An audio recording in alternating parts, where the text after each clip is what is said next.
दोस्तों, भारत में आत्महत्या करने वाली शादीशुदा महिलाओं की संख्या लगातार बढ़ रही है और इससे भी खतरनाक बात यह है कि शादीशुदा महिलाओं की हत्या करने के आंकड़े लगातार बढ़ ही रहे हैं, रुकने का नाम नहीं ले रहे।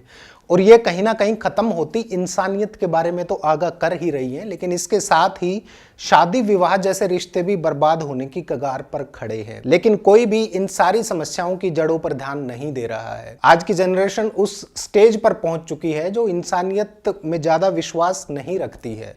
अगर उनका किसी से तालमेल नहीं बैठ रहा है तो बजाय ऐसे रिश्ते से अलग होने के एक दूसरे को मारना बेहतर समझते हैं, और यही सच्चाई है।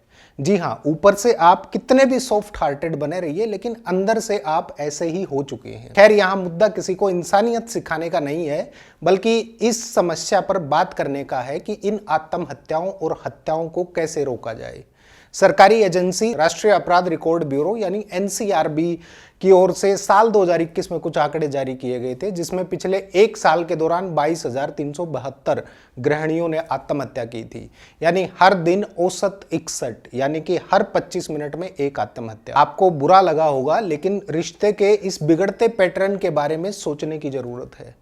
इतना ही नहीं, साल 2020 में दक्षिणी एशियाई देशों में दर्ज की गई कुल 1,53,052 आत्महत्याओं में से 14.6% आत्महत्याएं शादीशुदा महिलाओं ने की थी, जिसमें आत्महत्या करने वाली कुल महिलाओं में शादीशुदा महिलाओं की संख्या 50% से ज्यादा थी। आपकी जानकारी के लिए बता दूं कि पूरी दुनिया में भारत में आत्महत्या की घटनाएं सबसे ज्यादा होती हैं, और दुनिया भर में आत्महत्या करने वाले पुरुषों की संख्या में भारतीय पुरुषों की संख्या 1/4 है। इसके अलावा 15 से 39 साल की उम्र में दुनिया भर में आत्महत्या करने वाली महिलाओं में 36% महिलाएं भारतीय होती हैं। हम लोग अपनी संस्कृति और महिला को देवी का रूप मानने का ढोंग करने का फर्जी ढोल पीटते रहते हैं, और ऐसी समस्याओं से ऐसे आंख बंद कर लेते हैं जैसे बिल्ली को देखकर कबूतर बंद करता है। दोस्तों, शादीशुदा महिला जब आत्महत्या करती है तो पूरे का पूरा दोष ससुराल पक्ष पर थोप दिया जाता है। हालांकि बहुत सारे ऐसे लोग होते हैं जो डिजर्व भी करते हैं, लेकिन ऐसे मामलों में बहुत सारे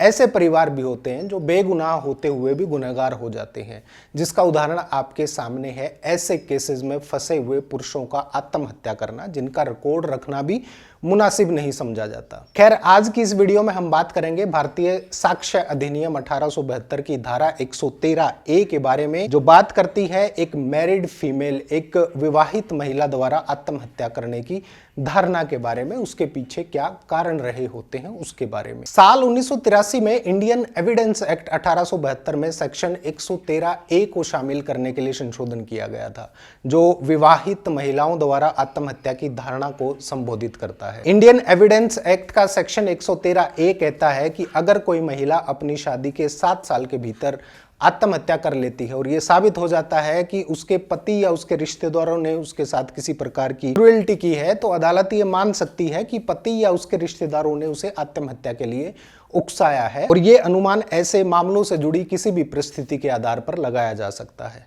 इंडियन एविडेंस एक्ट का सेक्शन 113(A) स्पेशली एक मैरिड वीमेन को आत्महत्या के लिए उकसाने के मामलों में प्रावधान करता है। ये कुछ ऐसी सिचुएशंस के बारे में बताता है जिसके तहत कुछ ऐसे क्राइटेरिया निर्धारित किए गए हैं जिनके पाए जाने पर यह माना जाता है कि आत्महत्या के लिए उकसाया गया होगा। किसी भी केस में कोर्ट सबसे पहले इस बात पर विचार करती है कि क्या महिला को आत्महत्या के लिए उसके पति या उसके किसी रिश्तेदार ने उकसाया था। दूसरा फैक्ट ये ढूंढती है कि क्या महिला ने आत्महत्या शादी के 7 साल के भीतर की है, और आखिर में प्रूव करने का सबूत भी होना चाहिए कि आत्महत्या करने वाली महिला पर उसके पति या उसके रिश्तेदारों ने किसी प्रकार की क्रूएल्टी की है। पूरे मामले में यह ध्यान रखना बेहद जरूरी है कि यह प्रोविजन रेट्रोस्पेक्टिव है, जिसका मतलब होता है कि यह जब से लागू हुआ है उसके पहले से जितने भी मामले चालू हैं उन सब पर यह लागू होता है। हालांकि मामले की परिस्थितियों के आधार पर अनुमान लगाना है या नहीं लगाना, यह निर्णय लेने का अधिकार कोर्ट के पास होता है, और सारी कंडीशंस पूरी होने पर अदालत ये मानने के लिए बाउंड नहीं होती कि आत्महत्या के लिए पति या उसके रिश्तेदारों ने ही उकसाया होगा। ये निर्धारण करने से पहले महिला पर की गई क्रूरता किस प्रकार की है, उसका नेचर क्या है, ये इंपॉर्टेंट फैक्टर होता है। एक लैंडमार्क केस है हंसराज वर्सेस हरियाणा स्टेट 2004, जिसमें सुप्रीम कोर्ट ने इस बात पर जोर दिया है कि सेक्शन 113A के तहत लगाए गए अनुमान खंडन योग्य हैं। इसका मतलब यह है कि पति या उसके रिश्तेदार ये साबित करने के लिए सबूत पेश कर सकते हैं कि महिला को आत्महत्या करने के लिए उन्होंने नहीं उकसाया था। हालांकि इस प्रकार के अनुमान का इम्पैक्ट काफी इंपॉर्टेंट होता है, जिससे ये इस्टेब्लिश हो जाता है कि आत्महत्या करने वाली महिला पर उसके पति या उसके रिश्तेदारों ने क्रूरल्टी की थी और उसने शादी के 7 साल के भीतर ही आत्महत्या भी कर ली। ऐसे में अदालत ये मान सकती है कि आत्महत्या के लिए उकसाया गया होगा, जिसके चलते पति या उसके रिश्तेदारों पर यह साबित करने का बोझ आ जाता है कि महिला की आत्महत्या करना उसका अपना फैसला था, ना कि किसी प्रकार की क्रूरल्टी के कारण उसने आत्महत्या की है। इंडियन एविडेंस एक्ट का सेक्शन 113A का उद्देश्य विवाहित महिलाओं के खिलाफ हिंसा के मुद्दे को संबोधित करना है और उन्हें कानूनी सुरक्षा प्रदान करता है। यह उन लोगों के लिए एक निवारक के रूप में कार्य करता है जो अपने जीवन साथी के प्रति क्रूरता के कृत्यों में संलग्नित हो जाते हैं, शामिल हो जाते हैं, ये जानते हुए भी कि किसी भी प्रकार के नुकसान के लिए उन्हें जिम्मेदार ठहराया जा सकता है।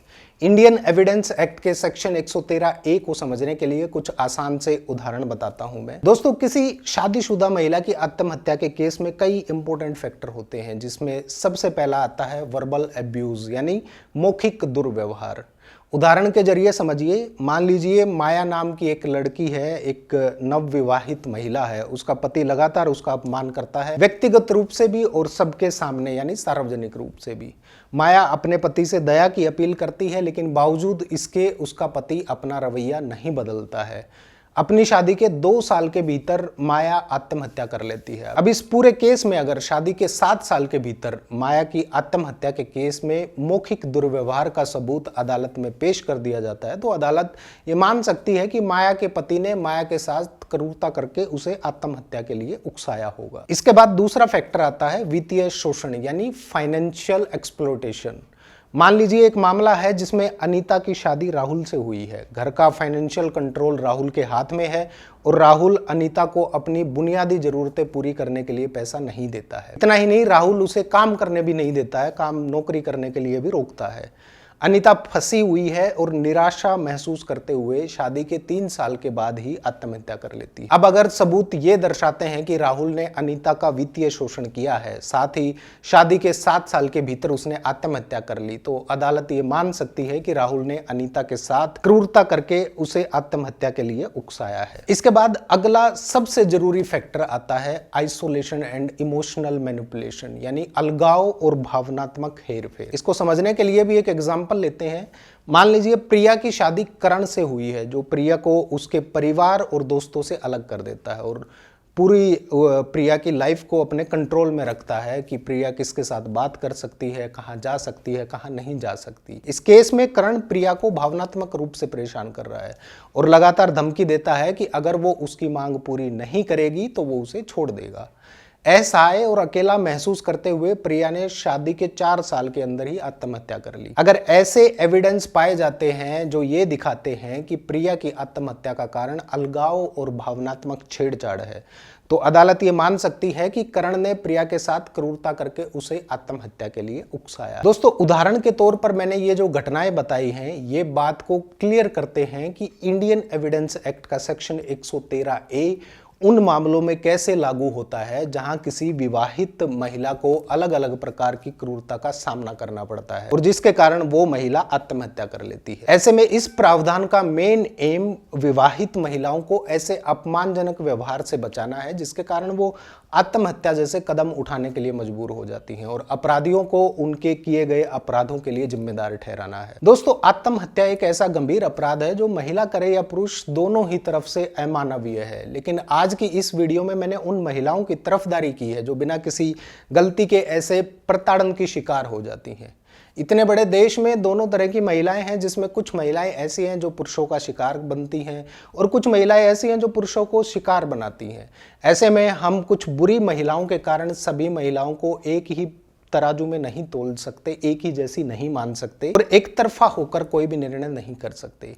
ठीक ऐसे ही कुछ खराब पुरुषों की वजह से हम ऐसे पुरुषों को नजरअंदाज नहीं कर सकते जो इनोसेंट होते हुए भी अनजाने में ऐसी घटनाओं का शिकार हो जाते हैं और दोनों ही तरह के मामले बेहद दुखद हैं। आप लोगों का क्या सोचना है ऐसी घटनाओं के बारे में? क्या सॉल्यूशन हो सकता है ऐसी घटनाओं का और कैसे बचाया जा सकता है इन तार तार हो रहे रिश्तों को?